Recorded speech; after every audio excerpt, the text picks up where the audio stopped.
Hello again everybody! So today I'm back, and as has become a bit of a habit by now, I'm doing a slightly belated wrap up of last month's books. So throughout April I read 9 books, which I'm quite impressed with because it was my birthday and I went to see a few people and that kind of stuff. But I managed to get through 9.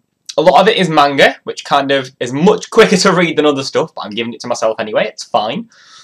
It's a really weird mix of stuff. It's a lot of non-fiction, a lot of fiction, a lot of sci-fi, a lot of manga as I've mentioned, so it's a really interesting mix. I'm looking forward to seeing what you guys think about what I've read. So without further ado, I'll get straight down to telling you what I read and what I thought about it. So first up is a book I was meant to read in March, but put off till April. Finally finished it. It's The Secret Agent by Joseph Conrad. So I've mentioned before that I want to read more classics because I feel like I'm really letting myself down by not doing it. And this, which has a blurb which includes the word terrorism, espionage and revolutionary groups, I thought would be a really good way into classics, and especially when the covers are this beautiful. I did really enjoy it, I have to say. It was a lot easier to read, a lot more straightforward language than a lot of classics I've read in the past have been, and it does live up to the kind of idea of kind of the birth of the modern thriller and modern crime book, and I've really enjoyed it for that.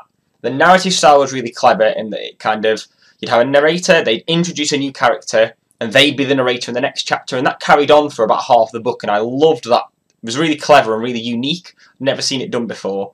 And the ending tied everything up quite nicely. I feel like there were some bits it could have gone into more detail about or could have explored more. But all in all, I have to say I really enjoyed it. I've given it an 8 out of 10. So next up's a book that I definitely wouldn't have read if it weren't for my book club. But it's the choice we picked for May, and I have to say I find it really difficult. It was Colm Tóibín's Nora Webster. So I know he's quite a renowned author, nominated for a lot of awards in the past, and this got quite a lot of plaudits when this was released. But it's just not my cup of tea. He does have a really lovely language style, and without being too flowery and poetic, he manages to really get the images across. He talks about things in here like the settings and the narrator's love of music. And you can almost hear the music as he's describing it, and I think that's an amazing gift that the author's got. But nothing happens in the book. Absolutely nothing. It's the story of a woman, Nora Webster, whose husband dies, and she's left with her 2 sons to kind of pick up the pieces of her life. It's an interesting concept, and you would think there'd be a lot to explore with the ideas of grief and recovery and moving on. But it's just, it almost feels like a bunch of snippets from someone's diary that have been fleshed out, and nothing really happens. There isn't an overarching plot thread.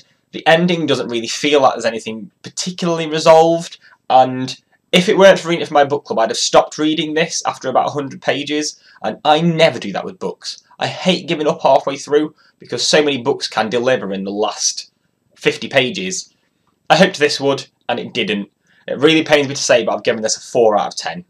Next up is a book that I've actually done a full review for on my channel, which I'll link down below, so I won't say too much about it here, but it is Look Who's Back by Timur Vermes. So it's originally a German book in which Hitler wakes up in modern day Germany, and it's all about, from Hitler's perspective, what he sees about it, how he goes about trying to reenact his plans, and it's a very funny book, very, very funny, really tongue-in-cheek. I do feel like it's probably more effective in German. There's a lot of German pop culture references which I didn't get, and overall I thought the ending was really lacklustre and didn't really do anything.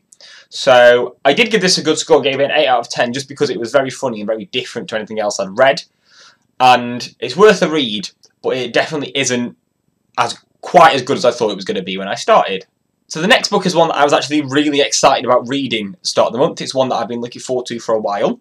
It's Day 4 by Sarah Lotz. So Sarah Lotz wrote a book called The 3, which was about 4 planes that crashed at pretty much the exact same time, and in 3 of the cases a baby survived, in 1 of the cases a baby didn't. And the whole concept of the book is about conspiracy theories and was there a reason why this happened? Was it a freak accident? Was there a baby that survived the 4th crash to fit the pattern? It's really clever, and it's told through quite a lot of narrative devices that are a bit different, like Twitter conversations and blogs. So I was looking forward to this. It's set in the same universe, but it's not a direct sequel. It's about a cruise ship, and basically really weird stuff starts to happen. That's about all the concept you get for it, and that's all you need. It's again told in really clever narrative styles, where there's a cycle of 5 narrators that it proceeds through in the same order every time, and it does feel a bit stilted at some points, but overall I think it's quite clever. Creates a really good atmosphere, And my only downside was the fact that it doesn't give any concrete answers, much like the 3. It kind of leaves it a lot more up to your own interpretation, and I don't mind that, but I do sometimes like that more concrete ending. All in all, I think what Sarah Lotz is doing really well is constructing a really clever universe for her books. So between this and the 3, it's a really interesting world she's created, and I'm really expecting there to be a payoff in a few books' time where everything kind of comes together. So I'm looking forward to that, but I have to say this was really good. If you enjoyed the 3, you'll love this, and if you've not read them, read them. I gave this an 8 out of 10. So next up is some of my manga. So this is one that I was given by a friend from work. It's Death Note, and I didn't know much about this apart from that I'd seen these editions and they're beautiful. It's really clever. Essentially, a demon drops into the world a death note where the guy who finds it, Light, if he writes someone's name in and a cause of death and a time, at that time they will die in that exact manner. So it's a really clever concept, and Light goes on a bit of a crusade to try and fix the world. He's really not a likeable character, but I love that, and it's really bleak and dark. And all in all, I absolutely loved it. I blitzed it in no time at all, and I can't wait to read more of them. It's probably my favourite manga I've read so far, and I definitely think you should pick it up. There's some really fascinating characters, and I'm really intrigued to see where the story gets taken after this. I gave it a 9.5 out of 10. Also read Dead Man Wonderland this month. So this is another manga, and the cover is one of the nicest manga covers I've ever seen, and that's why I picked it up, I'll be honest.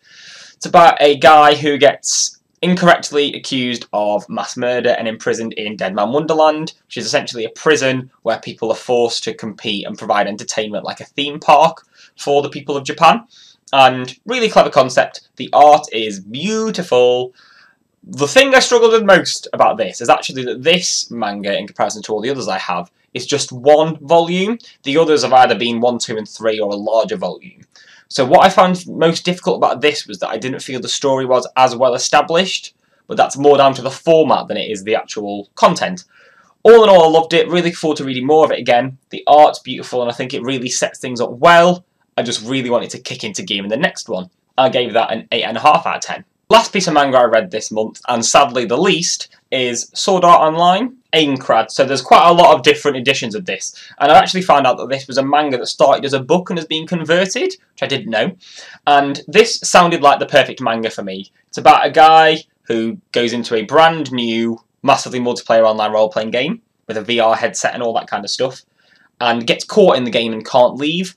So that's like the perfect combination of manga, games, swords, everything that I like, essentially. And I was really excited about it, and it's just such a disappointment from all that. It's a lot more romancy and a lot less actiony than everything about it would suggest. And the art style was quite difficult, especially in the few action scenes. It was very difficult to work out who was doing what and what was going on and what we were meant to be focusing on. So, out of all the manga I've read, this is the one that's disappointed me the most, I have to say. It's not bad, it's just not as good as the others and as good as I was hoping. I gave it a 7 out of 10. The other books I read were non-fiction, and one of them was this, Who Governs Britain by Anthony King. So I've wanted to do some more political reading before the election, and this was kind of the first one that drew my eye because of the cover. And I have to say, side note, these editions are incredible. It's really high quality paper, which sounds ridiculous but makes a massive difference, and obviously they're really eye-catching covers. What this does really well is gives a really good overview of the British political system, so you get to see the whole spectrum, what goes into decision making, who has influences on decisions, and the other thing was it was really readable.